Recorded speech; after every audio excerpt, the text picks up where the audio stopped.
Hello বন্ধুরা, আমার channel উষালগ্নতে আপনাদের স্বাগত জানিয়ে আমি এখন বলবো নীল ষষ্ঠী পুজো। প্রতি বছর চৈত্র সংক্রান্তির আগের দিন এই নীল ষষ্ঠী ব্রত বা নীল পূজা পালিত হয়। সন্তানবতী মায়েরা সন্তানের মঙ্গলার্থে তাদের সুস্থ সুন্দর জীবন কামনা করে এই ব্রত পালন করেন।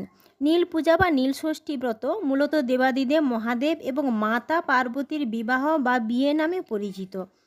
বন্ধুরা, আজকের ভিডিওতে বলবো 2025 সালে কবে পালিত হবে নীল পূজা। এই বিশেষ দিনটি কবে তা আলোচনা করব।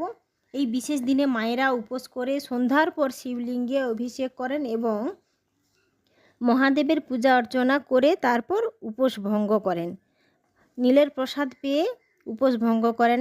নীল ষষ্ঠী 13ই এপ্রিল রবিবার। নীলের বাতি দানের শুভ সময় সন্ধ্যা 6টা 58 থেকে 7টা 51 পর্যন্ত।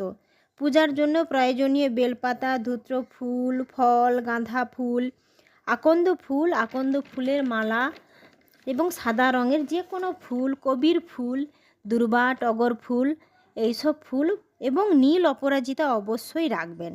সব উপকরণ চন্দন, গঙ্গা জল এবং অগুরু লাগিয়ে দেবেন। একটি পৈতেও রাখবেন শিবলিঙ্গে পরানোর জন্যে। অবশ্যই ধূপ, তেলের প্রদীপ, ধুনো এইসব ব্যবস্থা রাখবেন। প্রদীপে সামান্য কর্পূর গুঁড়ো দেবেন। চাইলে ঘিয়ের প্রদীপও আপনারা জ্বালাতে পারেন। প্রথমে জল, দুধ, দই, ঘি, মধু, চিনি, গঙ্গা জল ও জল দিয়ে শিবলিঙ্গের এবং নন্দী মহারাজের অভিষেক করিয়ে নেবেন। তারপর শিবলিঙ্গে সাদা চন্দন, পৈতে, আকন্দ ফুলের মালা, কালো তিল এবং গোটা চাল নিবেদন করবেন। শিবলিঙ্গে এবং নন্দী মহারাজকে চন্দন লাগানো বেলপাতা অর্পণ করবেন। অবশ্যই বেলপাতা যেন অক্ষত হয়, অর্থাৎ ছেঁড়া পাতা একদম অর্পণ করবেন না।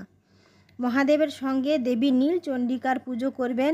দেবী নীলচণ্ডিকার উদ্দেশ্যে রঙিন ফুল অর্পণ করবেন এবং হ্রিং এতে গন্ধপুষ্পে নীলচণ্ডিকায় নমঃ এই মন্ত্র বলে রঙিন ফুল নিবেদন করবেন।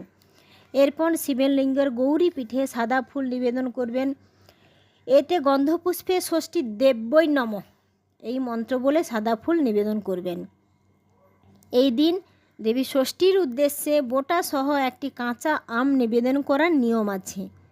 পুজোর পরে এই কাঁচা আমটা জলে দিয়ে দেবেন বা কোনো গাছের গোড়ায় দিয়ে দেবেন। প্রথমবার মহাদেবের উদ্দেশ্যে পুষ্পাঞ্জলি এবং দ্বিতীয়বার দেবী নীলচণ্ডিকার উদ্দেশ্যে পুষ্পাঞ্জলি এবং তৃতীয়বার ষষ্ঠী দেবীর উদ্দেশ্যে পুষ্পাঞ্জলি নিবেদন করবেন।